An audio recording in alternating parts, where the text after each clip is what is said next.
Bonjour à tous et bienvenue sur mon podcast Déconstruisons-nous pour mieux voir, comprendre et accepter l'autre. Je suis Sylviane Poumanino, CEO du Visage de la Diversité. Aujourd'hui, pour ce nouvel épisode, je ne suis pas toute seule. Pour aborder la thématique d'aujourd'hui, j'ai la chance d'avoir avec moi deux invités. Bonjour Manuela, bonjour Florence. Bonjour Céline. Bonjour Sylviane. J'espère que vous allez bien. Oui, tout va bien. Super, Super, très bien. super. Merci de nous recevoir aujourd'hui. Merci à vous d'avoir accepté mon invitation. Chers auditeurs, j'ai envie de vous parler d'un sujet qu'on ne peut ignorer en fait lorsqu'on parle de diversité culturelle. Aujourd'hui, nous allons évoquer la question de la mixité. Alors, avant qu'on ne commence, comme toujours, je vais laisser la parole à mes invités pour qu'elles vous parlent un petit peu plus d'elles, qu'elles vous disent qui elles sont, ce qu'elles font. Et je leur demanderai également de vous dire et de nous dire, même j'ai envie de dire, de nous dire également, pourquoi elles ont accepté de participer à ce podcast. Et sentez-vous libre de prendre la parole. Alors, qui commence?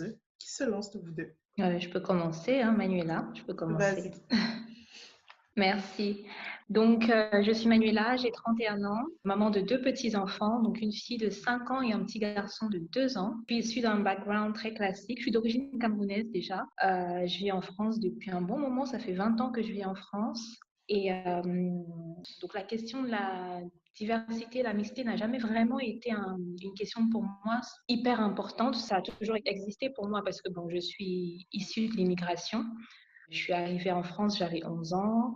Je suis une personne noire vivant en France, un pays majoritairement non noir. Donc évidemment, ça a toujours existé, mais ça n'a jamais été une question très importante pour moi. Mais depuis que j'ai des enfants, j'ai commencé à voir la chose différemment et à m'intéresser à cette question vraiment de façon un peu plus importante pour que eux ne vivent pas vraiment les mêmes choses que moi j'ai pu vivre ou que j'ai pu voir certaines personnes vivre. Donc dans cette optique-là, depuis que j'ai mes petits, j'ai notamment arrêté de travailler pour vraiment me fixer sur leur éducation, m'occuper d'eux à temps plein. Et ce que je fais régulièrement avec eux, c'est que je fais des sorties éducatives avec mes deux enfants. Je les emmène dans des endroits très très divers pour qu'ils voient un petit peu la France telle qu'elle est et pour qu'ils puissent profiter du temps qu'ils ont à passer dans ce pays-là. Parce que je me dis que peut-être qu'un jour, on ira ailleurs et on se dira rétrospectivement qu'on n'a pas assez profité de l'endroit où on était à une certaine époque. Donc, ce qui fait que je les emmène dans des endroits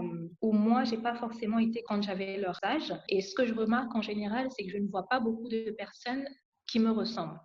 Je vois beaucoup quand je les emmène dans des musées, par exemple, on va dire, ou au théâtre, des choses qui, pour certaines populations, sont très basiques. Pour moi, je trouve que c'est un petit peu biaisé parce que je ne rencontre pas beaucoup de populations qui me ressemblent. Donc, dans cette optique-là, j'ai créé un groupe sur Facebook qui s'appelle Idées sorties parisiennes avec les kids.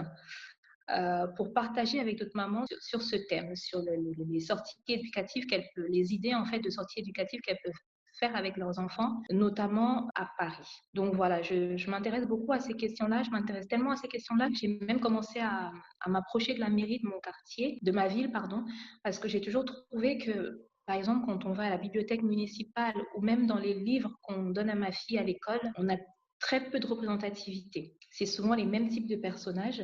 J'essaye de monter au créneau, d'alerter parce que c'est un sujet et il faut en parler. Et voilà, j'estime que c'est mon rôle aujourd'hui et c'est pour ça que je remercie Sylviane de m'avoir invitée parce que de plus en plus, j'ai envie que ce soit pris en compte dans la société actuelle, que ce ne soit plus occulté. Donc voilà Merci pourquoi je suis Manuela. là et merci. Merci beaucoup. Merci à toi. Merci Manuela d'avoir partagé cela avec nous parce que c'est vrai que malheureusement, en fonction de l'environnement dans lequel nous grandissons, il manque énormément de représentativité. Ça me rappelle d'ailleurs que dans l'un des podcasts que j'ai enregistré avec un franco-ivoirien, il est né, il a grandi ici en France, en Bretagne. Il m'expliquait cela, qu'il pense que les enfants sont très influencés, malheureusement, par le manque de représentativité qu'il y a dans les médias, qu'il y a dans les différentes structures en France. Et je trouve que ton projet, c'est vraiment un super beau projet. Donc, chers auditeurs, n'hésitez pas à aller faire un tour sur sa page Facebook et surtout, n'hésitez pas à lui écrire, à lui proposer si vous avez d'autres idées de sortie parce qu'elle vous proposera forcément sur sa page Facebook les sorties qu'elle a faites, mais vous pouvez également lui en proposer. J'en suis sûre que ça lui Oui. fera très plaisir. Donc, je Bien laisse la sûr, oui, parole parce que à... l'idée, c'est le partage. D'accord. Je laisse la parole à Florence pour Merci. qu'elle puisse nous en dire un petit peu plus sur elle. Oui, donc encore une fois, merci Sylviane pour cette invitation à ce podcast. Je suis très honorée. Je m'appelle Florence Danouf, j'ai 24 ans et je viens de terminer mes études en école de commerce à Montpellier Business School. Et en dernière année, je me suis spécialisée en ressources humaines et en management de la diversité. Donc depuis toujours, en fait, je me suis intéressée à ces questions liées à la mixité, à la diversité, à l'inclusion où très jeune, j'ai commencé à participer à des programmes, par exemple à des rencontres internationales où l'idée était de susciter le débat en fait sur différentes thématiques sociétales. Je me suis aussi engagée avec différentes associations, notamment l'association Singa, qui cherche à créer un lien en fait entre le pays d'accueil et les personnes réfugiées. Donc, ce sont des thématiques en fait depuis toujours m'animent. Et en fait, c'est durant ma dernière année d'études, lorsque j'ai travaillé en alternance au sein d'un groupe mondial du secteur de l'industrie, j'ai travaillé au sein de la fonction diversité et inclusion. Et c'est vraiment à ce moment que j'ai pu découvrir en fait la question de la diversité, de la mixité, mais dans un contexte assez particulier qui est le contexte de l'entreprise, puisqu'on a d'un côté la diversité au sein de la société, mais aussi au sein de l'entreprise. Alors, dans l'entreprise, on a un type de représentation de la société. On a un cadre quand même qui est différent. Et voilà, j'ai toujours été intéressée par cette question et jusqu'à aujourd'hui, je continue en fait à m'informer et à découvrir et acquérir des connaissances sur ces thématiques. C'est la raison pour laquelle j'ai accepté de participer à ce podcast sur la mixité et parce que je suis moi-même en tant que franco-syrienne, ma mère est française, mon père est syrien. Je me sens aussi, on va dire, de par cette mixité culturelle concernée personnellement, on va dire, par ce sujet. Merci Florence, à toi d'avoir accepté mon invitation et je ne doute pas que tout ce bagage que tu portes va nous enrichir pendant ce moment.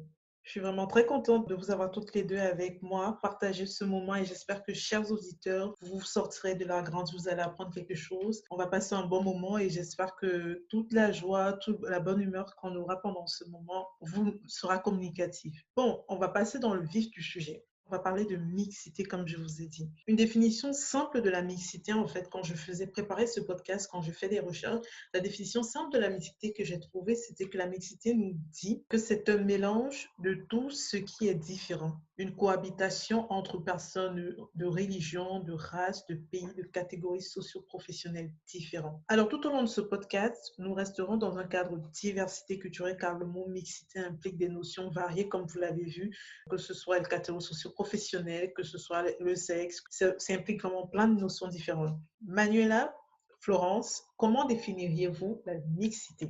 Quelle définition vous donneriez aujourd'hui à ce mot?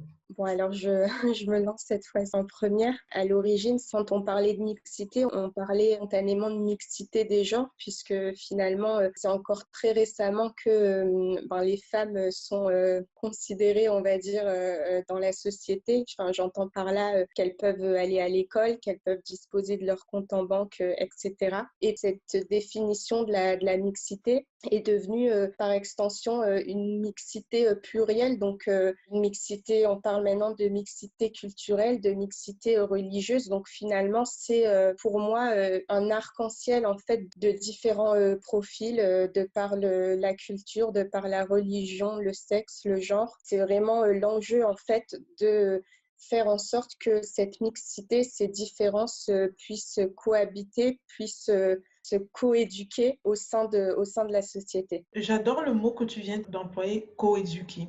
Parce que je pense vraiment que mixité, diversité culturelle, c'est ça qui est la richesse. C'est ça qui fait en sorte qu'aujourd'hui, j'ai envie de faire ces podcasts vraiment pour ce mot-là, coéduquer. Que les gens arrêtent de croire que lorsqu'on veut parler de diversité culturelle, oh attention, elle va employer des termes qui ne vont pas nous plaire, elle va parler de racisme, elle va parler de religion, ça ne va pas nous plaire. La diversité culturelle, la mixité, ça c'est le truc génial. Tu as employé le mot vraiment génial. Florence t'a dit le mot qu'il fallait, coéduquer. Manuela, alors, tu nous dis que ta définition de la mixité, c'est quoi?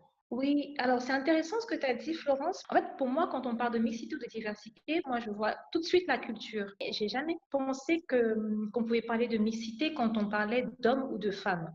C'est une notion qui m'a jamais effleuré l'esprit. Pour moi, dès qu'on parle de mixité, c'est tout de suite, ou de diversité, c'est tout de suite culturel, peut-être parce que actuellement, comme c'est un peu dans l'air du temps, peut-être parce que c'est peut-être pour ça, je sais pas. Mais en tout cas, ça a été intéressant de le noter. Donc oui, pour moi, la mixité, c'est vraiment ça aussi. C'est ce mélange de culture. Quand on parle de mixité, moi, je le comprends un peu tout de suite en anglais, mix. Donc un mélange vraiment de culture, de religion, d'opinion, de culture en fait. Comme tu disais aussi, comme vous disiez aussi, Sylviane et Florence, l'idée, c'est vraiment voilà, coéduquer et informer que cette question-là ne soit plus une question, parce qu'aujourd'hui en France, on a l'impression que c'est un petit peu comme un tabou. Je pense que l'enjeu aujourd'hui, c'est d'enlever ce tabou et de faire cette question, de légitimer en fait cette question dans la société actuellement. Donc voilà ce que je pourrais dire à ce sujet. Je trouve intéressant également ce que tu dis, Manuela, parce que c'est vrai que moi également, avant de préparer ce podcast, avant de vraiment chercher à me dire, OK, je veux parler de mixité, mais c'est quoi la mixité?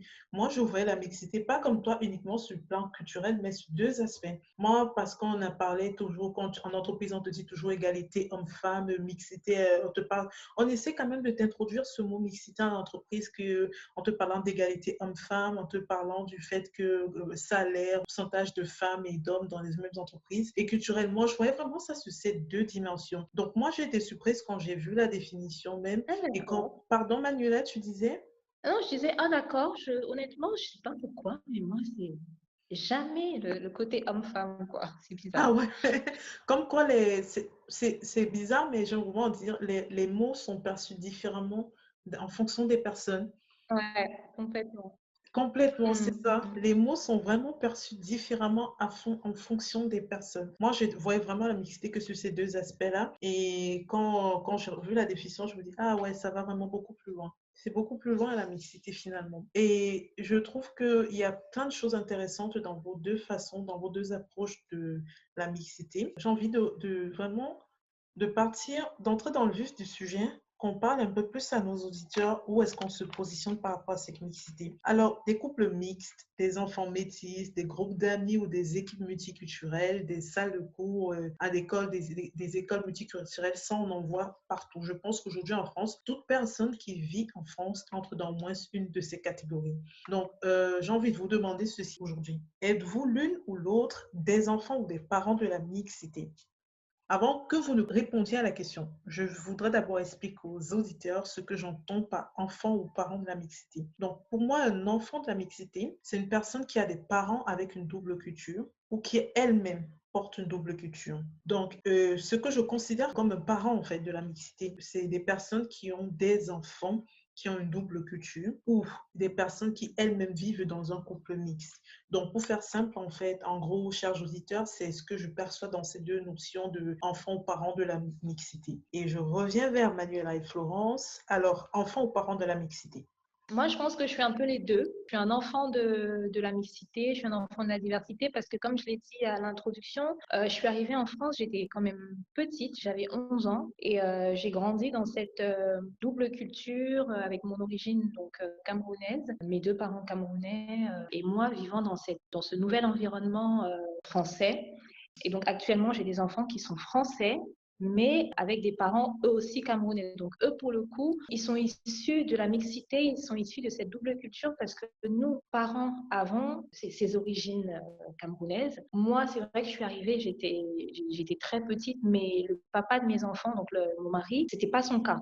Donc lui, il est vraiment, pour le coup, camerounais à 100%. Il n'a pas eu cette double culture dont moi j'ai pu bénéficier vu que je suis arrivée en France quand j'étais petite. Donc du coup, mes enfants ont ce papa-là qui est complètement avec la culture 100% camerounaise et moi, leur maman qui a quand même aussi vécu dans cette mixité parce que j'ai vécu en France depuis que je suis petite. Donc voilà, donc je pourrais dire que je suis un petit peu des deux, enfants de la mixité et parents aussi de la mixité, pour répondre à la question. D'accord, merci Manuela. Et j'ai envie de dire que c'est vrai que lorsqu'on on arrive en France, quand on est petit, c'est vraiment qu'on a une perception différentes. Et finalement, on porte une culture vraiment différente de la personne qui arrive en France beaucoup plus tard, comme des personnes comme moi qui sont arrivées pour terminer leurs études et étaient déjà grandes. C'est vrai qu'aujourd'hui, à force de rester en France, de vivre en France, j'y suis depuis 7 ans, à force de vivre en France, tu te rends compte que oui, effectivement, tu t'appropries cette culture, tu portes effectivement cette culture avec toi et tu commences à penser, tu arrives même de penser, finalement, penser, raisonner comme eux et comme tout Français lambda. Et finalement, j'aurais envie de dire, c'est pas faux que oui, tu es camerounaise, oui, tu as grandi au Cameroun et tout jusqu'à tes 11 ans. Et finalement, tu arrives ici en France, tu t'appropries cette culture, tu grandis avec, elle te façonne, elle te fait passer, tu passes par toutes les phases finalement de la vie d'une femme dans ce pays. Et c'est beau, j'ai envie de dire. Tu as un mélange de culture et c'est beau. C'est tout, c'est beau. Merci, c'est vrai que j'ai eu cette chance-là. Merci beaucoup. Florence, toi, je connais déjà la réponse, mais dis-nous quand même. Parce qu'au moment où je me suis présentée, effectivement, j'ai commencé un petit peu à en parler. Oui. Alors, si on prend la mixité culturelle, donc je pourrais dire que oui, je suis un enfant de la mixité culturelle puisque je suis d'origine franco-syrienne. Et en même temps, j'ai envie de dire une mixité également religieuse puisque ma maman est française et chrétienne et mon papa est syrien et musulman. Je suis née en France, j'ai grandi en France, donc j'ai, on va dire, une éducation à la française, comme on l'appelle principalement, mais avec également un pied dans l'éducation aussi syrienne, puisque voilà, très jeune, tous les ans, on allait en Syrie et c'est vraiment durant ces périodes dans le pays que j'ai pu découvrir finalement cette autre culture, aussi cette autre religion, puisque la Syrie, la population est majoritairement musulmane. Voilà, donc une mixité à la fois culturelle et religieuse. Et sinon, pour revenir sur ce thème de mixité, je pense aussi que chacun de nous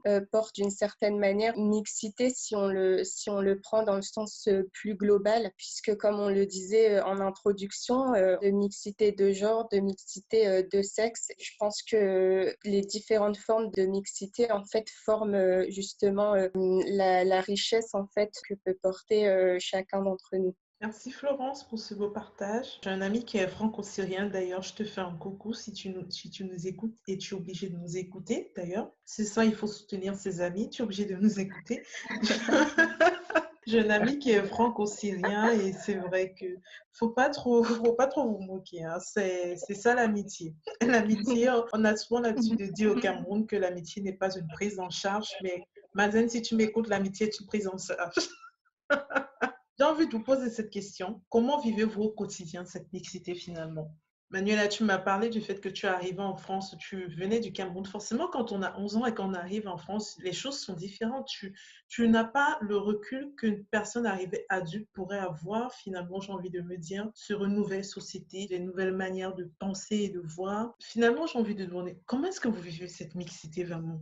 Alors du coup, comment je vis cette mixité au quotidien? J'ai envie de dire plein de choses, mais je vais essayer d'être concise. Mais tu peux dire également plein de choses, ça nous va aussi. Alors en tout cas, dans un premier temps, je vais dire que dans la vie quotidienne, j'en tire quelque chose de positif. Alors pourquoi? Parce que baigner en fait dans deux cultures, c'est pour moi une force puisque ça octroie en fait deux manières en fait de voir les choses, on va dire. Ça me permet voilà de finalement d'être plus ouvert d'esprit sur différents points de vue et aussi d'être plus compréhensif. Ça, j'ai pu le remarquer par exemple lors de discussions avec différentes personnes que le fait d'avoir baigné dans une autre culture me permet de comprendre certaines choses parce que c'est vrai que tant qu'on n'y est pas confronté, tant qu'on ne baigne pas dans une culture différente, c'est difficile parfois de comprendre justement la différence. Donc, c'est par rapport à ça que pour moi, c'est vraiment une force. Et en même temps, à certains moments, effectivement, ça peut être un peu plus déstabilisant puisque cette mixité culturelle dans laquelle je baigne peut se voir aussi à l'apparence et ça peut être à certains moments aussi une force qu'à d'autres moments plutôt une faiblesse puisqu'on sait évidemment que tout le monde n'est pas ouvert justement à la différence aux autres cultures. Donc je dirais qu'il y a une sorte d'ambivalence et en même temps qui, selon le contexte, peut être plus ou moins avantageux, même si c'est peut-être pas le bon mot. Voilà, j'ai une anecdote en tête où lorsque j'ai eu l'occasion d'aller à l'étranger, notamment dans les pays maghrébins, le fait que je sois en partie syrienne, j'ai senti tout de suite que j'ai été prise en fait sous l'aile des personnes que j'ai rencontrées, donc des personnes locales. Alors en même temps, j'ai envie de dire à ce moment-là, c'est un avantage pour moi puisque voilà, tout de suite, je suis considérée comme une des leurs, on va dire, de par cette origine arabe. Et en même temps, si je prends du recul, je me dis, mais est-ce que c'est normal en quelque sorte parce que j'ai cette origine également syrienne, que je sois entre guillemets privilégiée dans un certain contexte. Et on peut voir également en France, dans le pays d'origine, pourquoi le fait d'avoir telle ou telle origine fait que on va être plus ou moins privilégié. Ça, c'est voilà, c'est une question que je me pose et voilà, qui peut être vue de différents points de vue en fait. C'est vrai que ce que tu évoques, en fait, quand tu parles du fait d'avoir des privilèges parce qu'on est de telle culture, ça arrive partout, j'ai envie de dire partout. Même ici en France, hein, je pense que même ici en France, certains vont dire peut-être discrimination, c'est un mot très fort, mais j'ai envie de dire que même ici en France, tu peux plus ou moins être discriminé en fonction d'où tu viens, en fonction de la culture que tu portes. Comme ça peut être un avantage dans certains milieux que tu viennes d'un certain pays et pas de l'autre. Donc, c'est un sujet dont il faut parler de ce sujet du privilège qui est octroyé, j'ai envie de dire, de façon implicite aux gens, sous prétexte qu'ils sont d'un pays ou qu'ils sont d'une culture. On devrait en parler également. Peut-être le sujet d'un autre podcast, qui sait? Je garde l'idée. Au quotidien, pour moi, c'est comme Florence le disait, c'est une chance. Je le prends comme une chance parce que vraiment, on voit tout de suite les choses sous différents prismes. Tout de suite, deux points de vue, minimum deux points de vue sur une question.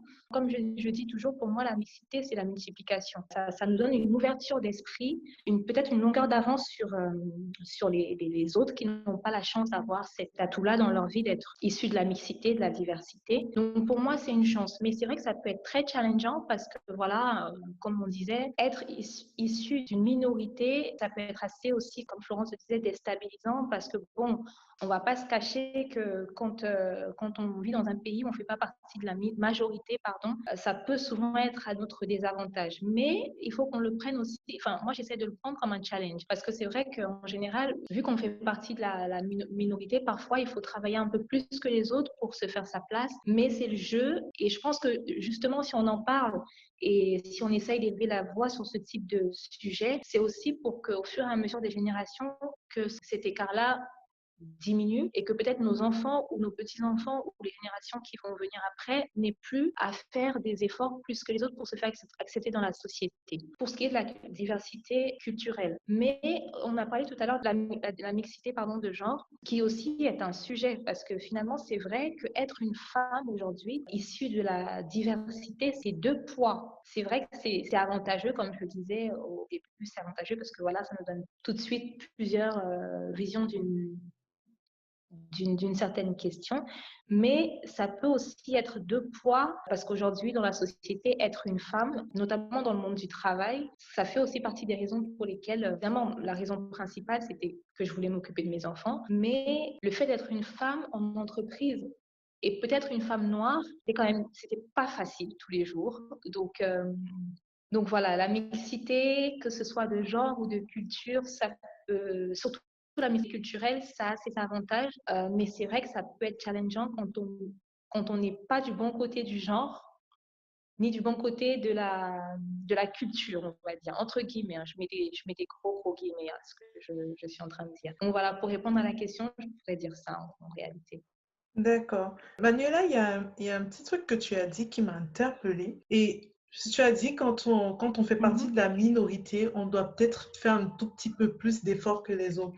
Pourquoi devrait-on faire un tout petit peu plus d'efforts? Parce que ça m'a interpellée. Je me suis dit, mais non, en fait, pourquoi devrait-on faire un petit peu plus d'efforts. Chers auditeurs, nous sommes arrivés à la fin de cet épisode. Comme vous avez pu le constater, il n'est pas terminé. Manuela, Florence et moi avons encore plein de choses à partager avec vous sur la question de la mixité. Et pour découvrir en fait la suite de notre échange, je vous donne rendez-vous la semaine prochaine. Je tenais vraiment à vous dire merci infiniment pour votre écoute. Merci à toutes ces personnes en fait qui prennent le temps d'écouter ces podcasts, qui se sont enrichis, qui reviennent vers moi avec des retours, qui ont des commentaires, même si c'est des commentaires, parfois je ne suis pas d'accord avec toi, mais c'est génial parce que ça ouvre le débat. J'ai envie de vous dire, likez, commentez, partagez ce podcast. J'ai hâte de vous retrouver la semaine prochaine pour la suite et la fin de cet épisode sur la mixité. Et d'ici là, portez-vous bien.